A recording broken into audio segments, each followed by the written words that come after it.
Hi, my name is Dr. Michael Bardell, and I'd like to welcome you to this podcast lecture on early Greek civilization. If we take a look at the map here, we're going to now start to talk about Greece and probably spend a couple of lectures talking about the different phases of Greek civilization. In terms of our map, the Aegean Sea is located here, and mainland Greece located here with this is the Peloponnesus. This would be the Balkan Peninsula section of Greece. These city-states located here are known as the Ionian city-states, or this region was called Ionia. Not particularly important for Greek history, but definitely for later Roman Empire history, is the city of Byzantium, which would be the site of the city of Constantinople. And to the south here, off the map, but what you could see is the island of Crete. And that's where we're going to begin our discussion of Greek history. Greek civilization is actually the tale of two separate civilizations. Our first civilization is known as the Minoan civilization, located on the island of Crete. It is the older of the two civilizations, and in terms of reality, has the least amount of connection to modern Greek history. The Minoan civilization started approximately about 2200 to 2000 BCE, so it's definitely in the second millennium BCE, and it lasted for approximately about 500 to 600 years. We don't know tremendously a lot about the Minoan civilization, primarily because of the fact that its language, known as Linear A, has not been translated. We do know that it had a primary capital at the city of Knossos, located on one side of the island of Crete, with secondary capitals located at Phaistos, Malea, and Zakros. As I mentioned, in terms of its culture, we don't know a lot. The writing system was called Linear A, and it was purely pictographical, which basically is the cause for that big mystery about how to decipher it. Let me move this dialog box. What we can tell about the civilization comes from the archaeological evidence of the island of Crete. We know that they were a fairly complex civilization. They had elaborate sculptures. From what we can tell, based on their archaeology, there was a primary role of women in their society. They were predominantly seafaring, which means the bulk of their economy was based on trade. And what we can basically tell is that as we approach the 16th, 17th century BCE, we believe that the primary cause of the failure of the Minoan civilization actually resulted from a catastrophic natural disaster. We believe that approximately in the 1700s, at some point, there was an underwater volcanic eruption, which created massive tidal waves, which struck the island of Crete, destroyed a lot of the urban settlements of the Minoan civilization, and crippled their society, basically, to the point to where they could not or would not be able to recover before a new threat posed itself in the form of the mainland Greeks. And so, without further ado, we'll talk about the Mycenaean civilization. The Mycenaean civilization is that mainland Greek civilization. They migrated into the Balkan Peninsula and into Greece approximately sometime in the 18 to 1700s BCE. They settled on the island, they settled on the Peloponnesus of Greece and the mainland, or the Balkan Peninsula side, as early as 1600. We date their periods of evolution, if you will, societal or civilizational evolution, to three periods. The Shaft grave period, which refers to the types of graves that they buried their dead in. 1600 to 1500, we see a very minimal, very simplistic society.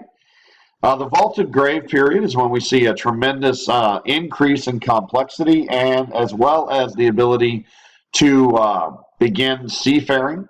The Mycenaeans looked like they mastered shipbuilding in the late 1500s and went ahead and began the process of colonization throughout the Cycladian Islands, which are these islands located basically in the Aegean Sea between Crete and Ionia or Asia Minor.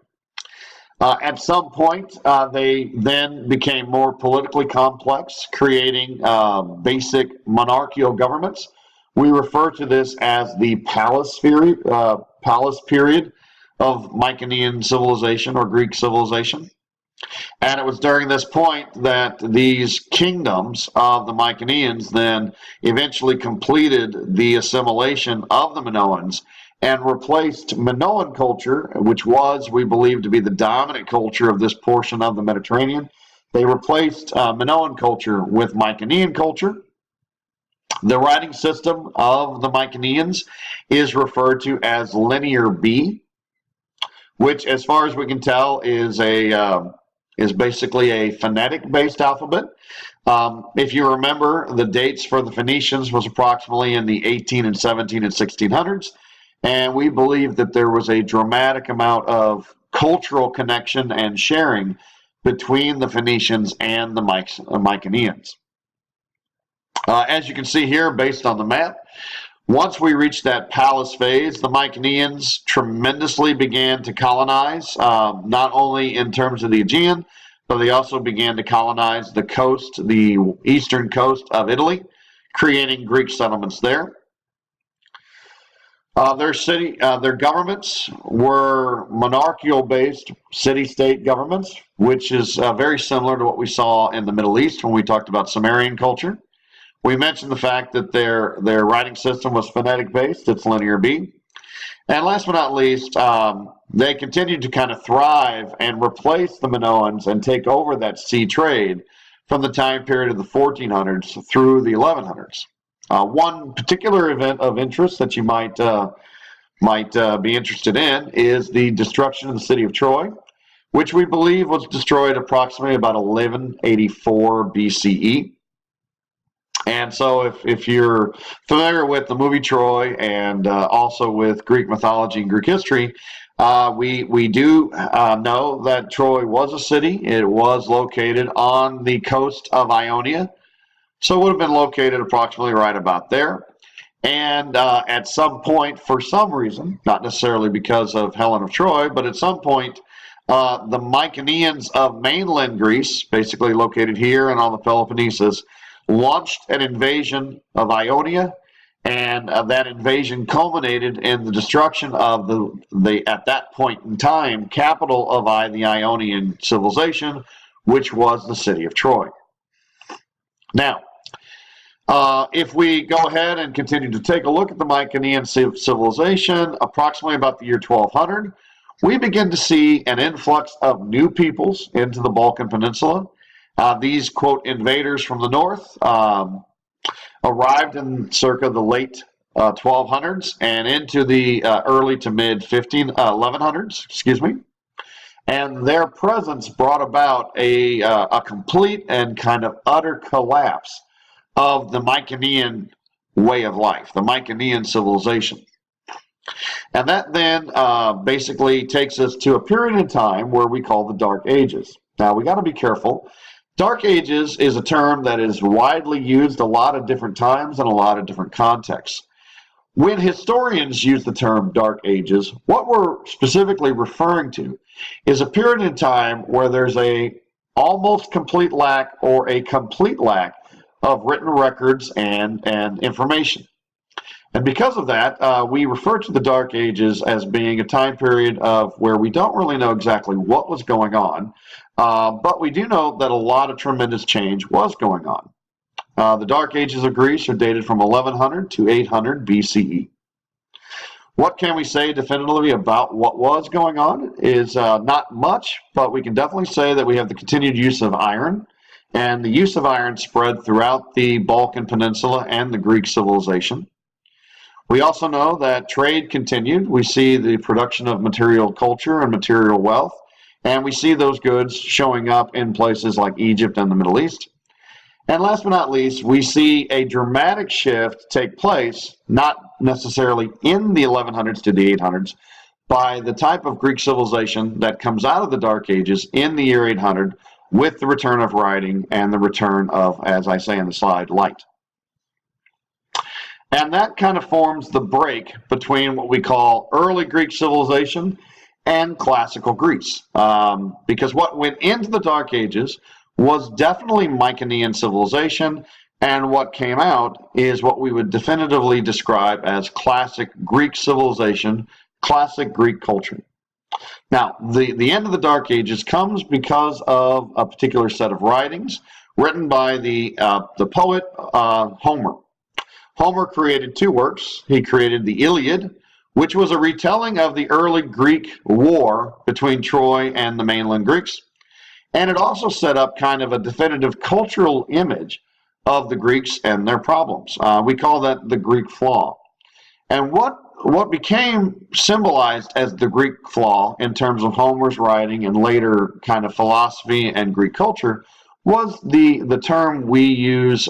It's a Greek term which means hubris or excessive pride. And that excessive pride kind of became the basis of most mythological stories and tragedies within the Greek dramatic plays that took place later on during classical Greece. And it kind of became the key feature of Greek culture. Homer's other epic work is known as the Odyssey, which is probably out of the two, the one that most people have read, which kind of sets up part two of the tale of the fall of Troy, which is the return journey home. From Homer's writings, we can identify a few basic elements of Greek culture, particularly about their religion, or as we refer to it as their mythological structure. The religion of the Greeks was pantheistic, which is more than just polytheistic. Pantheistic refers to the belief that not only are there multiple gods and goddesses, but that also there is an inherent spiritual quality about every aspect of the universe, whether it be rivers and mountains and streams and lakes, as opposed to also being forests and trees and things like that. Everything has a spiritual nature. Related to that, and most often going hand in hand with the pantheistic kind of religious outlook, is a belief in the naturalistic elements of nature and religious law. Now, one thing that is extremely interesting is that in the classical Greek period, we have the emergence of what are called the Olympiad court, which is a designation of the Greek gods and goddesses that were extremely human-like in appearance and also in action. We call that an anthropomorphic deity. And the Greeks very quickly kind of identified themselves as being almost godlike through the depiction of their gods and goddesses as being exactly like them. Now, the one thing that we can also mention is that Greek culture, unlike many other religions we've talked about, was completely devoid of an ulterior or kind of basic moralistic code or moralistic concern. And that is why we've kind of in the modern era described Greek religion as mythology, because it doesn't quite meet the criteria or the modern criteria of religious belief and structure.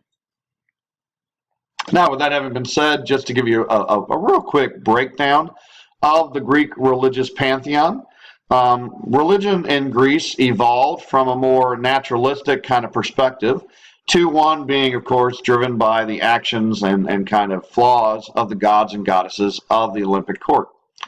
And because of that, when we take a look at the earliest examples of the Greek gods and goddesses, we refer to them as titans, because they more represent naturalistic forces as opposed to particular deities or personalities. And then over time, that Greek religion evolved from this kind of more naturalistic focus to being more traditional in terms of focusing on particular gods and goddesses that were related or connected to particular traits or events, things like the god of war, Ares, or the god of the sea, Poseidon, etc.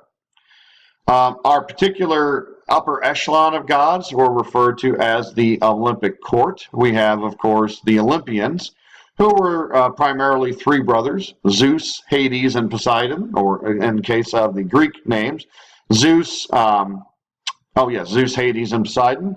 And then we also have the female goddesses, being Hera and Demeter as well as also Athena and the multitude of gods and goddesses that make up the court.